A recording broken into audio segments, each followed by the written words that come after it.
L'amour inconditionnel, 5 clés pour le cultiver. Bonjour, je suis Mylène Muller, l'auteure de cette chaîne YouTube. Et dans cette vidéo, j'aimerais revenir sur l'amour inconditionnel, sur cette idée, cette notion dont on entend beaucoup parler.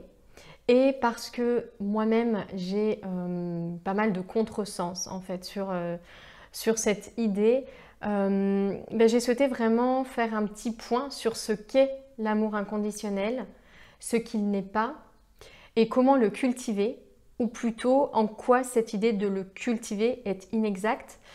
Et donc 5 axes pour essayer d'aller au plus près de cet amour inconditionnel pour vraiment en faire une expérience vécue plutôt qu'un concept. Donc la première chose, c'est qu'est-ce qu'est l'amour inconditionnel? Souvent, quand on parle d'amour inconditionnel, vous l'avez peut-être remarqué, on met amour en majuscule. L'idée ici, c'est vraiment de différencier l'amour inconditionnel de l'amour au sens habituel où on l'entend. J'y reviendrai après dans ce qu'il n'est pas. Donc, qu'est-ce que c'est l'amour inconditionnel? Comme son nom l'indique, c'est un amour qu'on ressent, mais sans condition, sans qu'il soit lié à une forme particulière ou à des circonstances particulières, sans qu'il ait un début ou une fin. Donc là, vous voyez tout de suite à quel point c'est différent de l'amour romantique qu'on peut entendre habituellement, qui s'adresse à une personne et puis par contre va en rejeter d'autres, ou bien qui est très fort à un moment et puis au fur et à mesure que la passion diminue, diminue également. On n'est pas du tout dans cette idée. L'amour inconditionnel, il n'a pas de début, pas de fin, pas de limite non plus dans l'espace, donc il n'exclut personne, il inclut tout le monde, êtres humains, êtres vivants, et on pourrait dire même toute chose, la vie, en fait, en général, tout ce qui fait partie de la vie, tout ce qui est manifesté d'ailleurs dans la vie, tout ce qu'on peut ressentir, penser, voir, entendre, et tout ce qui n'est pas manifesté non plus. Donc c'est vraiment un amour sans début ni fin et sans limite non plus dans l'espace. Donc ça, c'est l'amour inconditionnel, amour qu'on voit donc souvent avec une majuscule, encore une fois, pour le distinguer de l'amour classique qu'on peut avoir à l'esprit quand on parle d'amour. Donc ce qu'il n'est pas maintenant. L'amour inconditionnel n'est pas une émotion au sens habituel où on l'entend. Vous savez, émotion positive d'un côté, émotion négative de l'autre. Ce n'est pas une émotion au sens classique parce qu'il n'a pas de contraire. Il ne peut pas fluctuer. Il n'est pas parfois plus fort, parfois moins fort. Il n'a pas donc besoin de circonstances, de conditions. Il n'est pas soumis en fait à des éléments extérieurs particuliers, comme l'amour classique. J'aime mon conjoint ou ma meilleure amie, mais je n'aime pas ce voisin qui est désagréable ou cette collègue qui n'en fait qu'à sa tête. Ça, c'est l'amour au sens classique où on peut l'entendre. D'autres émotions, comme la joie par exemple, je suis hyper heureuse d'être en vacances, cette émotion-là, elle aurait son contraire. Ce serait je suis triste quand les vacances se terminent. Donc toutes les émotions classiques en fait, au sens où on l'entend, qui donc sont soumises à ces circonstances particulières ou visent des personnes particulières, elles ont un contraire. Dès lors que cette personne n'est plus là, dès lors que ces circonstances ne sont plus là, dès lors que les conditions ne sont plus réunies, hop, cet amour disparaîtrait, serait remplacé par l'émotion négative qui correspond. D'ailleurs, on dit que positif et négatif sont les mêmes faces, sont les deux faces d'une même pièce, et donc en réalité sont liées l'une à l'autre. Et dès lors que ça a un contraire, on n'est pas dans cet amour inconditionnel, en l'occurrence, quand on parle d'amour. Donc c'est pour ça que souvent on met majuscule à cet amour inconditionnel pour vraiment le distinguer de cet amour-là classique. Alors soit amour classique, soit même amour romantique, où là vraiment c'est les débuts, la passion, etc. Où là vraiment on aime une idée, on aime une image. Et dès que cette image est un petit peu, on va dire, entachée par la réalité, paf, on n'aime plus ou les choses changent. Donc on ne parle pas ici d'amour inconditionnel. Alors maintenant la question c'est où est-ce qu'on va, comment est-ce qu'on va cultiver cet amour inconditionnel? Je crois ici que c'est important de noter qu'on ne va pas cultiver en fait cet amour inconditionnel. On ne le cultive pas, je pense, cet amour inconditionnel. Par contre, il est notre nature. Donc pour aller cultiver l'amour inconditionnel, en réalité, ce qu'on va pouvoir faire, c'est aller au plus près de notre nature, aller nous reconnecter à l'être, encore une fois avec un E majuscule pour le distinguer des acceptions courantes de l'être, Le moi avec un M majuscule encore. Donc tout ce qui est vraiment nous, au-delà de tout ce que nous ne sommes pas, au-delà de l'ego, au-delà de toutes les choses qui fluctuent en fait en nous, qui vont, qui viennent, les pensées, les émotions, etc. Et donc cet amour inconditionnel, on n'a pas à le cultiver. Par contre, il est notre nature profonde, tout comme la paix et la joie qui n'ont pas de contraire, donc qui sont vraiment absolus, permanents, éternels, sans notion d'espace ni de temps. Et donc on va devoir aller le trouver, cet amour, si on souhaite le cultiver, en allant au plus près de cet être-là. Donc en allant vraiment se reconnecter à notre nature, au-delà de tout ce à quoi on s'accroche, de tout ce à quoi on s'attache, l'ego, le personnage, Mylène formatrice, Mylène coach, Mylène maman, Mylène qui habite ici, etc. Tous ces éléments d'identité auxquels on s'accroche, qui fluctuent, qui changent, qui évoluent et qui ne sont pas cette nature profonde dont on parle ici. Du coup, comment on fait pour cultiver cet amour inconditionnel, sachant donc qu'on ne va pas vraiment le cultiver, mais plutôt qu'il nécessite d'aller au plus près de notre nature, de l'être, du moi. Pour moi, il y a 5, on va dire, pistes, 5 idées, 5 choses qu'on peut faire justement pour cela. La première chose qui me semble importante, c'est l'environnement propice. Créer un environnement propice à cette exploration, à ce retour à soi, pour aller voir cet amour sans condition qui est là, pour aller trouver cette paix intérieure qui est là, pour aller se connecter à cette joie inhérente à l'être, impermanente, la joie de la vie en fait, associée à la vie, quelles que soient les conditions de vie.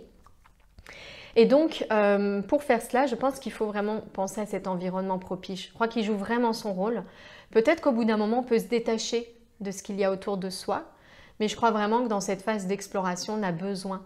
Alors, besoin de temps déjà, donc environnement propice dans le temps, c'est-à-dire apprendre à prioriser pour passer moins de temps sur des choses qui nous semblent urgentes, mais qui sont urgentes pour l'ego, plus de temps pour justement ce retour à soi. J'ai fait une vidéo d'ailleurs il n'y a pas longtemps sur la notion de priorisation. Je pense vraiment que c'est important dans un premier temps d'exploration de pouvoir faire ça. Et puis également environnement propice dans l'espace, c'est-à-dire côtoyer des personnes qui sont dans ce cheminement de retour à soi, pour baigner dans cet environnement, pour s'inspirer de leur cheminement de manière plus puissante que si l'on reste dans un environnement non propice, non ouvert. Même si de toute façon, je crois qu'à un moment donné, l'énergie, les pensées qui sont envoyées par ailleurs nous touchent quand même, mais de manière peut-être moins forte, moins puissante que si on baigne vraiment dans cet environnement-là au quotidien. Donc ça, je dirais que c'est la première chose pour moi qui serait importante, c'est vraiment d'essayer de créer cet environnement propice à l'observation, retour à soi. La deuxième chose importante, je dirais, c'est une phase d'observation ou identification. Essayer d'observer son histoire avec l'amour. J'ai fait une vidéo comme ça il n'y a pas longtemps, justement, mon histoire d'amour avec l'amour. Voir un peu ce que je croyais de l'amour, comment j'ai cru l'expérimenter, ce que j'ai compris ensuite. Vous voyez, essayez peut-être d'aller simplement observer ces pensées en lien avec cet amour inconditionnel. Voilà, est-ce qu'on en a fait une pensée? Est-ce qu'on en a fait un concept? Est-ce qu'il y a eu beaucoup de confusion dans notre vie? Qu'est-ce qu'on pensait? De quoi est-ce qu'on pensait qu'il s'agissait? Et puis comment les choses évoluent? Être vraiment dans ce mode, alors pas forcément analyse, même si encore une fois, il n'est pas question de rejeter non plus ce travail d'analyse du mental, mais de pouvoir prendre du recul aussi sur cette analyse, d'être vraiment dans ce mode observation, sans jugement. Simplement observer ces allers-retours, ces hauts et ces bas, ces fluctuations, etc. Donc ça, je dirais que c'est vraiment le deuxième point important et donc qui nécessite un environnement propice et notamment du temps, d'avoir donc ce temps de retour à soi. Vraiment tourner son regard vers l'intérieur et observer ce rapport avec l'amour inconditionnel. Troisième axe que je voulais vous partager, c'est comprendre. Alors, la compréhension seule ne suffit pas à expérimenter, mais je crois quand même qu'il est important, au moins dans une phase de se familiariser avec cet amour inconditionnel, de prise de contact, bien de comprendre de quoi il s'agit. Et donc, voir ça comme des panneaux indicateurs, pas comme l'expérience elle-même, parce que vraiment l'expérience c'est quelque chose qui ne peut pas, se définir en fait par des mots, où les mots seraient, vous voyez, trop enfermants en fait, trop cadrans par rapport à l'expérience elle-même. Mais en tout cas, je pense que ça donne des indications de réaliser, ça aide à réaliser, ça aide dans son observation. Donc essayez de trouver des sources pour vous de connaissances autour de cette notion-là, encore une fois sans confondre connaissance et expérience. Donc essayez de vous approcher de personnes qui vous inspirent l'amour inconditionnel, vraiment sans condition, sans forme, et puis eh bien, de vous nourrir de ce contact, de vous nourrir des éléments qu'elles vous partagent.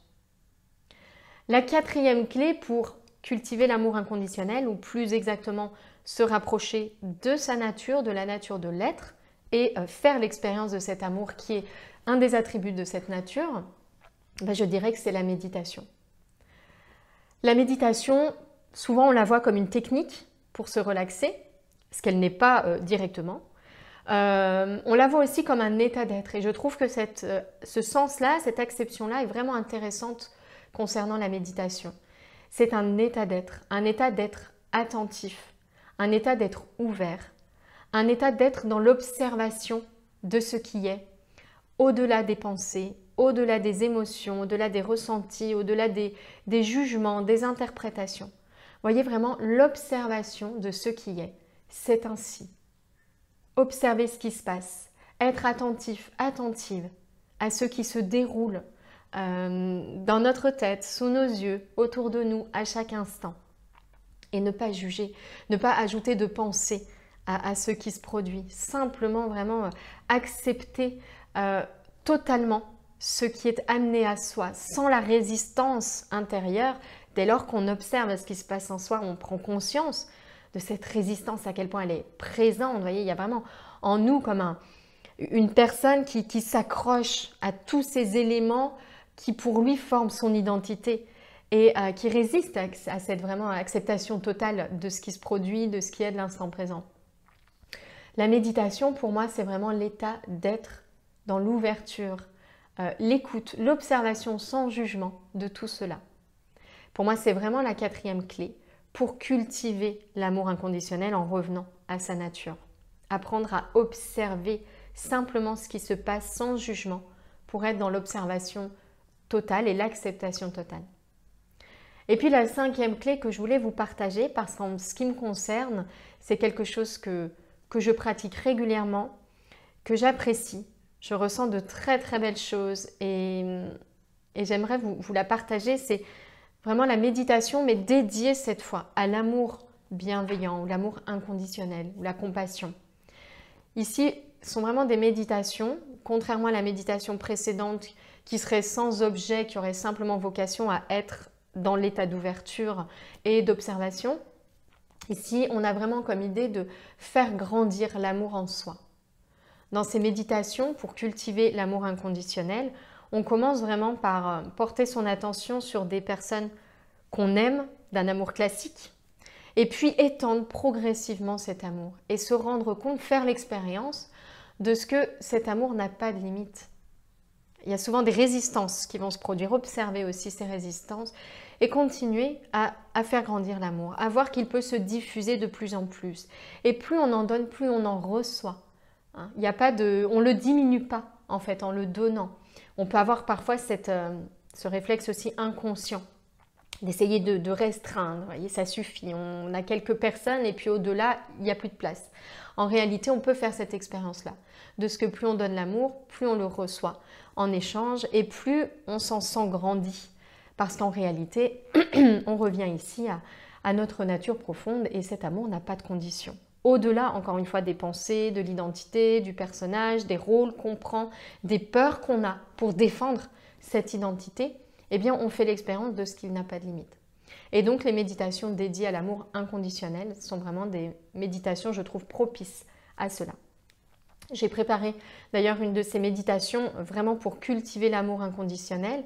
Je mettrai le lien en dessous de cette vidéo si vous voulez prendre le temps de la suivre. Voilà ce que je souhaitais vous partager dans cette vidéo dédiée à l'amour inconditionnel. Si vous avez des commentaires, des questions autour de cela, n'hésitez pas à me les poser dans cette zone commentaire, à partager et aimer la vidéo, bien sûr, si elle vous a plu. Je vais également vous proposer en dessous de cette vidéo le lien vers une conférence que j'anime qui traite de l'ego, du moi, de l'amour, de la peur également, de l'observation, de l'écoute de soi, de tout ce qui, d'après moi, sont vraiment les piliers de ce retour à soi. Je vous souhaite une très très belle journée, à bientôt.